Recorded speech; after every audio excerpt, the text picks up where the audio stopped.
প্রিয় শিক্ষার্থীরা, আশা করি ভালোই রয়েছ। আমরা আজকে পুনরায় হিসাব বিজ্ঞান ক্লাস নিয়ে তোমাদের সামনে উপস্থিত হয়েছি। আমরা গত ক্লাসে নবদান বই শেষ করেছি। আজকে আমরা নতুন অধ্যায় নিয়ে আলোচনা করব। নতুন অধ্যায়টির নাম হবে রেয়ামিল। নবম অধ্যায় রেয়ামিল। তাহলে আমরা রেয়ামিলের সৃজনশীল সমস্যা সমাধান করার আগে, অর্থাৎ সৃজনশীল অঙ্ক করার আগে, আজকের ক্লাসে রেয়ামিল সম্পর্কে ধারণা জানব এবং কিভাবে সৃজনশীল প্রশ্নের উত্তর তৈরি করতে হয় তা শিখব। কারণ রেয়ামিল অধ্যায় সম্পর্কে যদি পুরোপুরি ধারণা আমার জানা না বা থাকলো, তাহলে আমি সৃজনশীল অঙ্কের সঠিক এবং নির্ভুল উত্তর তৈরি করতে পারবো না। তাহলে আমি প্রথমে তোমাদেরকে রেয়ামিল নিয়ে আলোচনা করি। তাহলে রেয়ামিলের ধারণা, অর্থাৎ রেয়ামিল কি, রেয়ামিল কাকে বলে। রেয়ামিল হচ্ছে হিসাবের গাণিতিক নির্ভুলতা যাচাইয়ের একটি মাধ্যম। আমরা ইতিপূর্বে খতিয়ান প্রস্তুতকরণ শিখেছি এবং খতিয়ানের বিভিন্ন শিরোনামের অধীনে ডেবিট উদ্বৃত্ত এবং ক্রেডিট উদ্বৃত্ত নির্ণয়ও শিখেছি। আর সেই রেয়ামিল হচ্ছে খতিয়ানের ডেবিট দিকের উদ্বৃত্ত এবং ক্রেডিট দিকের উদ্বৃত্তগুলো আলাদা আলাদা ভাবে ডেবিট উদ্বৃত্ত এবং ক্রেডিট উদ্বৃত্তগুলো নিয়ে যোগ করে যোগফল নির্ণয় করাই হলো রেয়ামিল। রেয়ামিল হিসাব বিজ্ঞানের কোনো গুরুত্বপূর্ণ হিসাব নয়। এটি শুধুমাত্র তুমি ইতিপূর্বে তোমার প্রতিষ্ঠানের যে জাবেদা এবং খতিয়ান প্রস্তুত করেছ, জাবেদা এবং খতিয়ান প্রস্তুতটা সঠিক হয়েছে কিনা তা যাচাইয়ের একটি মাধ্যম। তাহলে আমরা মোটামুটি রেয়ামিল সম্পর্কে একটি ধারণা পেয়েছি। তাহলে রেয়ামিল সেটা আমরা বুঝতে পেরেছি। এখন আমরা পরবর্তীতে যাব। তার মানে তোমরা বুঝতে পেরেছ রেয়ামিল হিসাব বিজ্ঞানের কোনো গুরুত্বপূর্ণ বা অপরিহার্য কোনো অংশ নয়। এখন বলবো আমরা রেয়ামিলের উদ্দেশ্য। তোমরা প্রশ্ন করতে পারো যে স্যার, রেয়ামিল যদি হিসাব বিজ্ঞানের বা হিসাবের কোনো গুরুত্বপূর্ণ অংশ নাই বা হলো, তাহলে এটি প্রয়োজন কেন? হ্যাঁ, এটি তৈরির বা এটি প্রস্তুতেরও কতগুলো উদ্দেশ্য রয়েছে। সেই উদ্দেশ্যগুলো নিয়ে এখন আমি আলোচনা করব। তাহলে আমি বলতেছি, লিখবো এখন রেয়ামিলের উদ্দেশ্য, অর্থাৎ কি উদ্দেশ্য নিয়ে রেয়ামিল তৈরি করা হয়, কোন উদ্দেশ্য নিয়ে রেয়ামিল প্রস্তুত করা হয়। প্রথম উদ্দেশ্য, রেয়ামিল তৈরির প্রথম উদ্দেশ্য হচ্ছে আমরা রেয়ামিল প্রস্তুতের আগে জাবেদা এবং খতিয়ান প্রস্তুত করতে হয়েছিল। তাহলে জাবেদা এবং খতিয়ান প্রস্তুতটা আমার নির্ভুল এবং সঠিক হয়েছে কিনা তা যাচাই করার জন্যই রেয়ামিল প্রস্তুত করতে হবে। অর্থাৎ রেয়ামিল প্রস্তুতের মাধ্যমে আমার ডেবিট উদ্বৃত্ত এবং ক্রেডিট উদ্বৃত্ত যাচাইয়ের মাধ্যমে বুঝতে পারবো যে আমার জাবেদা এবং খতিয়ান প্রস্তুতটা সঠিক হয়েছে কিনা। নাম্বার দুই নাম্বার হলো, আমরা হিসাব বিজ্ঞানের সর্বশেষ ধাপ হলো আর্থিক বিবরণী প্রস্তুত। আর্থিক বিবরণী প্রস্তুত করতে হবে আমাদের। এরপর অধ্যায় তোমরা পাবে। আর্থিক বিবরণী প্রস্তুত করার সময় এবং আর্থিক বিবরণী প্রস্তুতের সহায়ক হিসাবে রেয়ামিল আমাদেরকে যথেষ্ট সহযোগিতা করে। এই জন্য রেয়ামিল প্রস্তুত করা প্রয়োজন আছে। রেয়ামেল প্রস্তুতের তৃতীয় উদ্দেশ্য হচ্ছে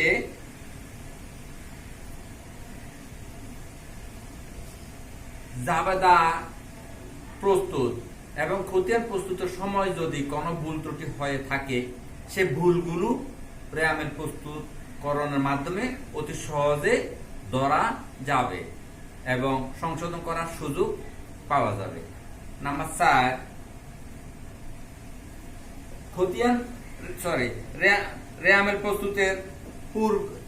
রেয়ামেল প্রস্তুতের মাধ্যমে আমরা হিসাব বিজ্ঞানের মূলনীতি ডেবিট এবং ক্রেডিট অনুযায়ী জাবেদা এবং খতিয়ানগুলো যথাযথভাবে লিপিবদ্ধ হয়েছে কিনা তাও আমরা জানতে পারবো। তাহলে এই সকল কারণে বোঝা যাচ্ছে যে রেয়ামেল প্রস্তুতের যথেষ্ট প্রয়োজন রয়েছে এবং বিভিন্ন উদ্দেশ্য নিয়েই আমাদেরকে রেয়ামেল প্রস্তুত করতে হয়। তাহলে আমরা এখন রেয়ামেল কিভাবে প্রস্তুত করতে হয় বা রেয়ামেল প্রস্তুতের ছক কেমন সেটা নিয়ে আলোচনা করছি। তাহলে রেয়ামেল প্রস্তুতের ছক, রেয়ামেলের ছক,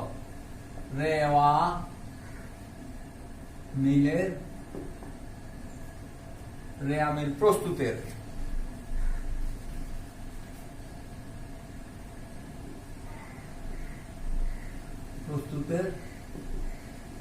ছক। হিসাব বিজ্ঞানীবিদেরা রেয়ামেল প্রস্তুতের জন্য সুনির্দিষ্ট কোন ছক ব্যবহার করেন নাই বা রেয়ামেলের জন্য সুনির্দিষ্ট কোন ছক নেই। তারপরেও রেয়ামেল প্রস্তুতের সুবিধার জন্য ব্যাপকভাবে বহুলভাবে প্রচলিত একটি ছক রয়েছে। সেই ছক অনুযায়ী আমরা রেয়ামেল প্রস্তুত করে থাকি। সেই ছকটি এখন আমি তোমাদেরকে অঙ্কন করে দেখাবো। রেয়ামেল প্রস্তুতের ছক 5টি কলামে বিভক্ত, তা এখন আমি করায় দেখাচ্ছি, তোমরা দেখে নিতে পারো। দেখো আমি এঁকে দিচ্ছি। রেয়ামেল প্রস্তুতের 5টি ছক রয়েছে। রেয়ামেল প্রস্তুতের 5টি ছক কি কি দেখো।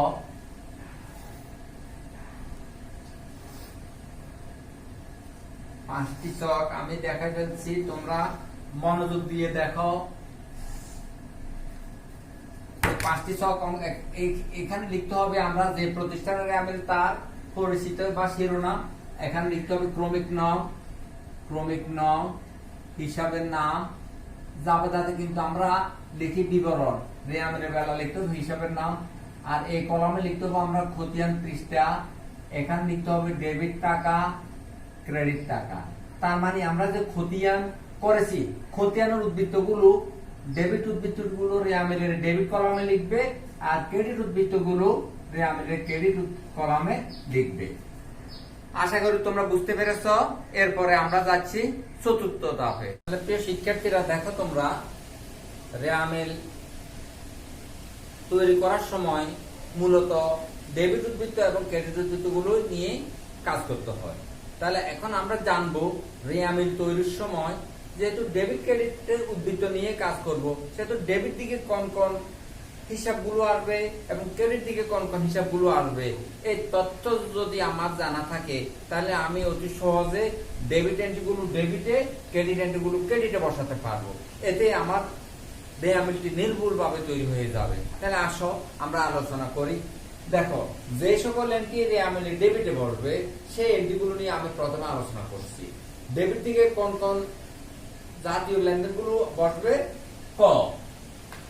ক সকল প্রকার সম্পদ, ব্যবসা প্রতিষ্ঠানের সকল প্রকার সম্পদ রেয়ামেলে ডেবিটে বসবে। এই সম্পদ জাতীয় লেনদেনগুলো তুমি যদি ভালো করে চিনে রাখতে পারো তাহলে নিশ্চিতভাবে তুমি ডেবিট এন্ট্রিগুলো, ডেবিট দিকের সম্পদগুলো বসাতে কোনো সমস্যা হবে না। আমি সম্পদগুলো নিয়ে একটু আলোচনা করছি। সকল প্রকার সম্পদ বলতে ভূমি, এটা তো তোমরা বুঝো, দালান কোঠা, আসবাবপত্র, যন্ত্রপাতি, বিনিয়োগ, এগুলো আমার সব সম্পদ। দেনাদার হিসাব, প্রাপ্য হিসাব বা প্রাপ্য নোট, নগদ তহবিল, ব্যাংক তহবিল, সুনাম, ট্রেডমার্ক। তোমরা বাসায় এই সম্পদগুলো তোমরা একটা কলাম সৃষ্টি করে ওই কলামের অধীনে সকল প্রকার সম্পদগুলো সিরিয়ালে লিখবে, লিখে প্র্যাকটিস করবা। এখানে মনে রাখবে তোমরা সুনাম এবং ট্রেডমার্ক এই দুটোইও সম্পদ। অনেকে মনে করো সুনাম কিভাবে সম্পদ, ট্রেডমার্ক কিভাবে সম্পদ। হ্যাঁ, এগুলো আমরা পরবর্তীতে আর্থিক বিবরণীতে গিয়ে ভালোভাবে জেনে নেব। এখন মনে রাখবো শুধুমাত্র সুনাম ব্যবসায়ের একটি সম্পদ এবং ওইটি অত্যন্ত স্থায়ী সম্পদ, ট্রেডমার্কও সম্পদ। কিন্তু এদের আরেকটা পরিস্থিতি আছে, এই দুটো সম্পদ হলো অস্পর্শনীয় সম্পদ বা অদৃশ্যমান সম্পদ। যে সম্পদগুলো দৃশ্যমান নয় বা দেখা যায় না সেগুলো হলো অদৃশ্যমান। তার মধ্যে সুনাম একটি, ট্রেডমার্ক আর একটি। খেয়াল রাখবে। খ, যাবতীয় ব্যয় বা খরচ। ব্যবসা প্রতিষ্ঠান পরিচালনা করতে গিয়ে আমাদেরকে বিভিন্ন ধরনের ব্যয় নির্বাহ করতে হয়। ও ব্যয়গুলোর মধ্যে ব্যয়েরও কতগুলো ধরন রয়েছে, আমি একটু করে আলোচনা করছি। দেখো, যেমন ব্যবসায়ের প্রারম্ভিক মজুত পণ্য থাকবে, সেটিও ব্যয় হিসাবে আমরা মনে করব। ক্রয়, ক্রয় তো নিঃসন্দেহে ব্যয়। ক্রয় পরিবহন, তাও ব্যয়, ব্যবসায়িক ব্যয়। আমদানি শুল্ক, জাহাজ ভাড়া, এই কয়েকটি খরচ আমি উল্লেখ করেছি। আর অন্যান্য খরচগুলো তোমাদেরকে আমি একসাথে বলে দিচ্ছি। ব্যবসা পরিচালনা সংক্রান্ত, অর্থাৎ কোন একটি ব্যবসা পরিচালনা করতে গিয়ে দৈনন্দিন বা মাসিক ভিত্তিতে যে সকল ব্যয় নিয়মিতভাবে সংগঠিত হয়ে থাকে সেই সকল ব্যয়কে বলা হবে পরিচালন ব্যয়।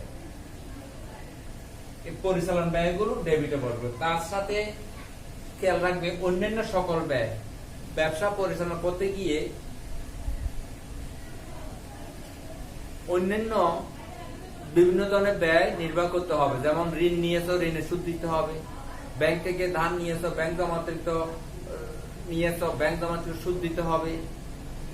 এই সকল ব্যয়কে বলা হবে অন্যান্য ব্যয়। তাহলে এক কথা মনে রাখবে, সকল প্রকার খরচ বা ব্যয়সমূহ রেয়ামিলে ডেবিটে বলবে। গ, অগ্রিম খরচ। তুমি লেনদেন করতে গিয়ে অগ্রিম যদি কোনো লেনদেন করে থাকো, যেমন অগ্রিম বাড়ি ভাড়া দিতে হতে পারে, অগ্রিম মজুরি দিতে হতে পারে, অগ্রিম বেতন দিতে হতে পারে, অগ্রিম জাতীয় যদি কোনো খরচ থেকে থাকে সেটাও ডেবিটে বলবে। কারণ এই টাকাটা তুমি অগ্রিম দিয়ে দিয়েছ, ভবিষ্যতে এটি দিতে হবে না। প্রাপ্য আয়, তুমি যে আয়গুলো পাবে। আমার ব্যবসা প্রতিষ্ঠানে আমি কোন কোন লেনদেনের ফলে আয় হতে পারে, ওই লেনদেনগুলোকে বলা হবে অন্যান্য আয়। যেমন বিনিয়োগ সুদ, আমি কারবারের অর্থ অন্য খাতে বিনিয়োগ করেছি মুনাফার আশা, আর ওই খাত থেকে যদি কোনো সুদ পাওয়া যায় সেটা হলো বিনিয়োগ সুদ, এবং সেটা আমার আয় পাওয়া যাবে, ওই সুদটা পাওয়া যাবে বিধে অন্যান্য আয়, এবং সেটা ডেবিট। প্রাপ্য কমিশন, প্রাপ্য মানে কি যা পাওয়া যাবে। আমি যে সকল কমিশন পাবো সেগুলোই আমার কারবার সম্পদ বুঝাবে এবং ডেবিট হবে। দায়, দায়ের বিপরীতে সৃষ্ট সঞ্চিতি। দায়, আমরা এখানে আলোচনা করেছি সকল প্রকার সম্পদ, পরবর্তীতে আলোচনা করব দায় নিয়ে। তাহলে দায় এর বিপরীতে যে সকল সঞ্চিতি সৃষ্টি হবে সেগুলোকে বলা হবে দায়ের বিপরীতে সৃষ্ট সঞ্চিতি। যেমন যেমন পাওনাদার, আমি নিচে লিখছি, তোমরা দেখো। পাওনাদার, পাওনাদার হলো আমার কারবারের দায়। পাওনাদার উপর যদি কোনো সঞ্চিতি সৃষ্টি হয়, সে সঞ্চিতিটা কারবারের আয় বুঝাবে, কারণ এই সঞ্চিতিটা সমপরিমাণ টাকা আমাকে পরিশোধ করতে হবে না। এই জন্য পাওনাদার বাক্য সঞ্চিতি সব সময় ডেবিটে বলবে। অন্যান্য যেমন বিক্রয় ফেরত, উত্তোলন, বিক্রয় ফেরত এবং উত্তোলন এই দুটো লেনদেনও ডেবিট। তাহলে দেখো, আমরা এতক্ষণ যাবৎ রেয়া মিলে ডেবিট দিকে যে সকল লেনদেন বসে সে সকল লেনদেন নিয়ে জেনেছি। এখন জানবো রেয়া মিলের ক্রেডিট দিকে কোন কোন জাতীয় লেনদেনগুলো আসবে সেই লেনদেনগুলো। দেখো প্রথমে দেখো ক যাবতীয় দায়সমূহ, ব্যবসা প্রতিষ্ঠানের যাবতীয় দায়সমূহ রেয়ামিলের ক্রেডিটে আসবে। তাহলে দায় কোন জাতীয় লেনদেনকে আমরা দায় বলবো? দায়গুলো আমরা চিনে নেব। তোমাদের বইয়ের 129 পৃষ্ঠা সুন্দর করে একটি ছক দেওয়া আছে। তোমরা আজকে ক্লাস শেষে বই খুলে 129 পৃষ্ঠা ডেবিট দিকের এন্ট্রিগুলো, ক্রেডিট দিকের এন্ট্রিগুলো ভালোভাবে একটু দেখে নেবে, মুখস্থ হয়ে যাবে তোমাদের। আমি বুঝাই দিচ্ছি। তাহলে দায় বলতে পাওনাদার দায়, ঋণ দায় বা কর্জ, ব্যাংক জমা অতিরিক্ত, এগুলো সবই দায়। তারপরে আসো খ যাবতীয় আয় বা লাভ। ব্যবসা প্রতিষ্ঠানে বিভিন্ন লেনদেন সংগঠিত, উক্ত লেনদেনগুলোর মধ্যে কিছু কিছু লেনদেন ব্যয়, সেগুলো ব্যয় জাতীয় লেনদেনগুলো রেয়ামিলে ডেবিটে বসে। আমরা আগেও বলেছি। এখন বলবো আয়গুলো। রেয়ামিলে যে লেনদেন দ্বারা আয় বুঝাবে বা লাভ বুঝাবে, সেই লেনদেনগুলো রেয়ামিলে ক্রেডিটে বসবে। এখন প্রশ্ন করতে পারো যে স্যার কোন ধরনের লেনদেনগুলোকে আয় বলবো? আমি একটু তোমাদের হেল্প করি। যেমন বিক্রয়, প্রথম লেনদেন হলো বিক্রয়। বিক্রয় করলে কারবারের আয়, এটা সরাসরি আয়। এই বিক্রয় ছাড়াও আরো বিভিন্ন ধরনের আয় আছে। প্রাপ্ত কমিশন, আমি হালকা করে বুঝে দিই। প্রাপ্ত কমিশন, প্রাপ্ত বার্তা, প্রাপ্ত সুদ, প্রাপ্ত সকল প্রকার প্রাপ্ত আয় যা পাওয়া গেছে, আয় বুঝালে ক্রেডিট। এরপরে দেখো শিক্ষানবিশ সেলামি আয়, এগুলো তোমরা 129 পৃষ্ঠা আসো, সব বুঝে যাবা। আমি তোমাদেরকে হেডলাইন গুলো বুঝা দিচ্ছি। গ মুনাফা দ্বারা সৃষ্ট সঞ্চিতি। যে সঞ্চিতি দ্বারা কারবার মুনাফা বুঝাবে সেগুলোকে বলা হবে মুনাফা দ্বারা সৃষ্ট সঞ্চিতি। যেমন দেনাদারের সঞ্চিতি, দেনাদারের সঞ্চিতি, অনাদায়ে পাওনা সঞ্চিতি, অথবা কুঋণ সঞ্চিতি বা বাট্টা সঞ্চিতি। এগুলো তোমরা মনে রাখবা। কুঋণ সঞ্চিতি,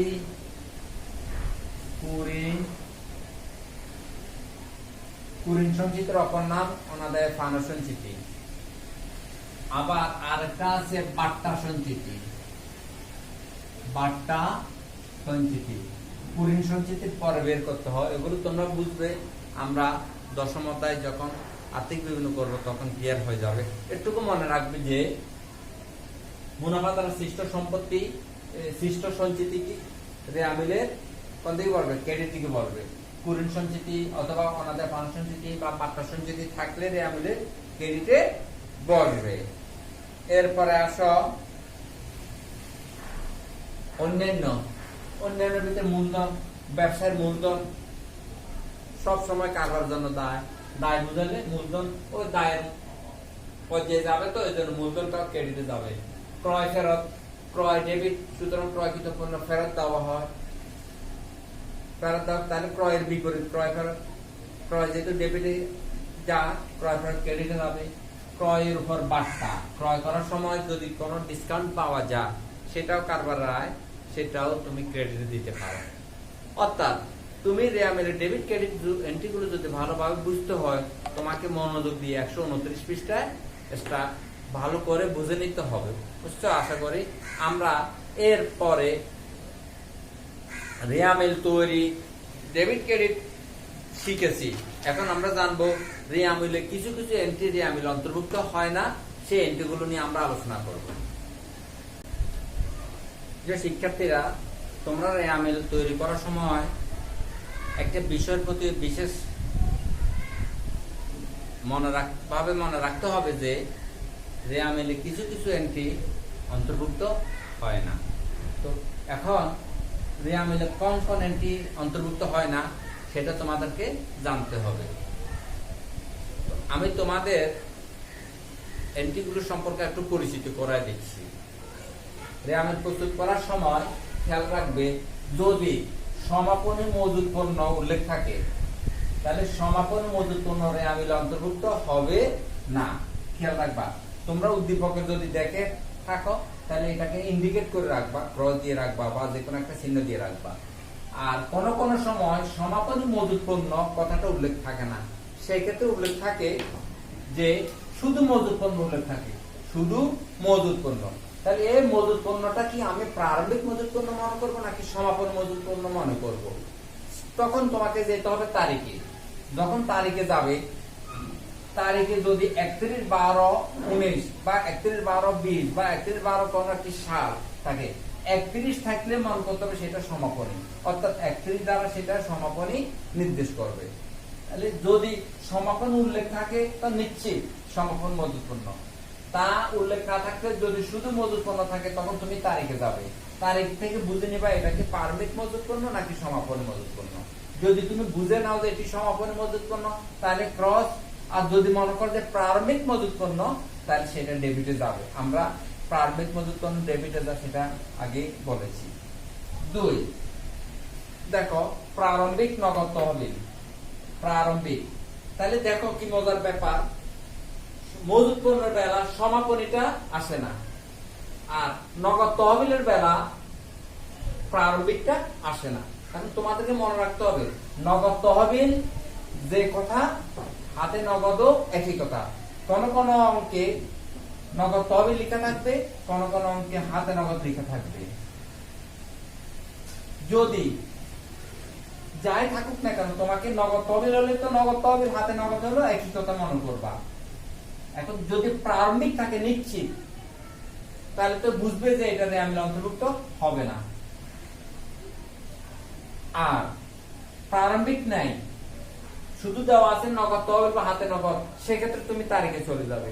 তখন তারিখটা বিবেচনা করতে হবে বছরের প্রথম তারিখ, বছর প্রথম তারিখ, অর্থাৎ 1/1/2019 বা 1/1/2020। যদি কোন বছরের প্রারম্ভিক তারিখ থাকে তখন সেটাকে তুমি প্রারম্ভিক হাতে নগদ বা নগদ তহবিল মনে করবা। তখন কনফার্ম হয়ে যাবে যে হ্যাঁ প্রারম্ভিক হাতে নগদ বা নগদ তহবিল রেয়ামিলা আসে না। 10 নগদ তহবিল বলতে আমরা মনে করি নগদ টাকা। তাহলে অনেক সময় তো আমার নগদে থাকবে, ভালো কথা, কিন্তু ব্যাংকেও তো আমার লেনদেন থাকতে পারে।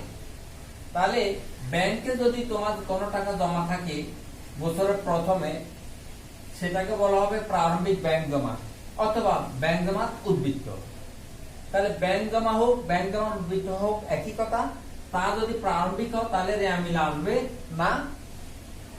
আবার যদি প্রারম্ভিক কথাটা উল্লেখ না থাকে তাহলে তুমি তারিখের অপশনে চলে যাবে। তারিখ দিয়ে তোমাকে বুঝে নিতে হবে এটা কি প্রারম্ভিক নাকি সমাপনী। তো প্রারম্ভিক হলে রেয়ামিল আসবে না। 4 সমাপনী মনিহারি। কোন কোন উদ্দীপকে এটা, এই লেনদেনটি সাধারণ থাকে না, কোন উদ্দীপকে খুব একটা থাকে না। যদি কোন উদ্দীপকে সমাপনী মনিহারি থাকে সেক্ষেত্রে সমাপনী থাকলে সেটা রেয়ামিল অন্তর্ভুক্ত হবে না। আর যদি সমাপনী না থাকে, তাহলে ডেবিট হবে, আর সমাপনী সহ থাকলে তাহলে আসবে না। তোমরা এগুলো একটু স্টাডি করবা। এখন তোমাদের সাথে আমি আরেকটু কথা বলি। তাহলে বলবো স্যার ঠিক আছে, তাহলে আমি মনে করি তোমাদের সাথে এক লাইনে শিখে ফেলবো সমাপনী মজুদ পণ্য রেয়ামিল আসবে না যদি ওই মজুদ পণ্যটা 1/1/2019 থাকে। ওই মজুদ পণ্যটা যদি এই তারিখ থাকে তাহলে সেটা ডেবিটে পড়বে, এটাকে আমরা প্রারম্ভিক মজুদ পণ্য মনে করব। অনুরূপ ভাবে নগদ তহবিল বেলা যদি 1/1 থাকে সেটা আসবে না। যদি ওই লেনদেনটা 31/12/19 থাকে সেটা হবে সমাপনী নগদ তহবিল, সেক্ষেত্রে 31 থাকলে সমাপনী বুঝাবে এবং সেটা ডেবিটে পড়বে। অনুরূপ ভাবে ব্যাংকের বেলাও 31/12/19 থাকলে সেটা সমাপনী বুঝাবে, ডেবিট হবে। তার মানে তোমাদেরকে একটু করে বলি, মজুদ পণ্যের বেলা সমাপনীটা আসবে না, প্রারম্ভিকটা আসবে ডেবিট। আর নগদ তহবিলের বেলা বা হাতে নগদের বেলা প্রারম্ভিকটা আসবে না, সমাপনীটা আসবে। ব্যাংক জমা বা ব্যাংক জমার উদ্বৃত্তের বেলা প্রারম্ভিকটা আসবে না, সমাপনীটা আসবে। এবং সর্বশেষ সমাপনী মজুদ পণ্যের সমাপনী মনিহারের বেলা শুধু মনিহারি থাকলে নিঃসন্দেহে ডেবিট, যদি সমাপনী থাকে তখন আসবে না। তাহলে আমরা এখন যাচ্ছি পরের ধাপে। আমরা এরপরে জানবো সমন্বিত ক্রয় কিভাবে প্রস্তুত করতে হয়। তোমাদের ক্রয়ের জন্য, সৃজনশীল ক্রয়ের জন্য একটি কোশ্চেন থাকবে, সেটা সমন্বিত ক্রয়। তার সমন্বিত ক্রয়টা কিভাবে নির্ণয় করতে হয় সেটা আমরা এখন দেখা দিচ্ছি। আমরা এখন সমন্বিত ক্রয় কিভাবে নির্ণয় করতে হয় তা দেখবো। এখানে তোমাদের বইতেও একটি সূত্র আছে, তারপর আমি তোমাদেরকে চক করে দেখাচ্ছি যে এইভাবে একটি চক করব। এই সমস্যাটা বিশেষ করে ক্রয়ের উত্তরের জন্য আসে সৃজনশীল প্রশ্নে। সমন্বিত ক্রয়ের পরিমাণ নির্ণয় করো। যদি এমনটি হয় তাহলে তোমাকে কি করতে হবে? প্রারম্ভিক মজুত পণ্য লিখতে হবে। এখানে টাকার ঘর কিন্তু আমি 3টা দিয়েছি। কেন দিয়েছি? ক্রয়ের জন্য পাঠটি একটি ঘর করতে হয়েছে। কোন ক্রয় এর সাথে যদি ফেরত সংক্রান্ত কোন লেনদেন থাকে সেক্ষেত্রে বাড়তি ঘর লাগবে। যদি ক্রয়ের সাথে ফেরত বা ক্রয়ের বার্তার কোনো অপশন না থাকে তাহলে সেই ক্ষেত্রে ক্রয়ের জন্য বাড়তি এই কলামটা লাগবে না। প্রারম্ভিক মজুত পণ্য সরাসরি দ্বিতীয় কলামে লিখেছি। দ্বিতীয় কলামে ক্রয় 1,70,000 আছে, কিন্তু এখান থেকে ক্রয় ফেরত বাদ দিব বলেই আমি সেটা প্রথম ঘরে লিখেছি। যদি ক্রয় এর জন্য ক্রয় ফেরত না থাকতো তাহলে সরাসরি 1,70,000 দ্বিতীয় কলামে দিয়ে দিতাম। যোগ করেছি, যোগ করে 2,08,000 পেয়েছি। এই দুটা যোগ করে 2,08,000। এখান থেকে আমরা সমাপনী মজুত পণ্য 28,000 বাদ দিয়েছি। বাদ দিয়ে যা হয়েছে তাই হলো সমন্বিত ক্রয়ের পরিমাণ। সমন্বিত ক্রয়ের পরিমাণ, সমন্বিত ক্রয়ের পরিমাণ। আশা করি তোমরা বুঝতে পেরেছ। তাহলে সমন্বিত ক্রয়ের একটি সূত্র আমি বলে দিই। দেখো তোমরা সবাই, প্রারম্ভিক মজুত পণ্য যোগ নেট ক্রয়, প্রারম্ভিক মজুত পণ্য যোগ নেট ক্রয় যা হয়েছে বিয়োগ সমাপনী মজুত পণ্য ইকুয়াল সমন্বিত ক্রয়ের পরিমাণ। আজকে এতটুকু থাকলো। আমরা আগামী ক্লাসে ইনশাআল্লাহ সরাসরি সৃজনশীল প্রশ্নে চলে যাব। তোমরা বাড়ির কাজ হিসাবে আমি তোমাদের নতুন করে কোনো সৃজনশীল কোশ্চেন দেব না। তোমরা নবম অধ্যায় রেয়ামেল অধ্যায়টি ভালো করে মনোযোগ দিয়ে পড়বে এবং ডেবিট ক্রেডিটের সকল এন্ট্রিগুলো ভালো করে অনুশীলন করবে। আশা করি আমরা সৃজনশীলে গিয়ে খুব ভালোভাবে সমস্যার সমাধান করতে পারবো। সবাইকে ধন্যবাদ। বাড়ির কাজ নয়, বাড়ির কাজ বলতে আমিও তোমাদের প্র্যাকটিসটাই দিলাম। ভালো থাকো, সুস্থ থাকো, স্বাস্থ্যবিধি মেনে চলো। খোদা হাফেজ।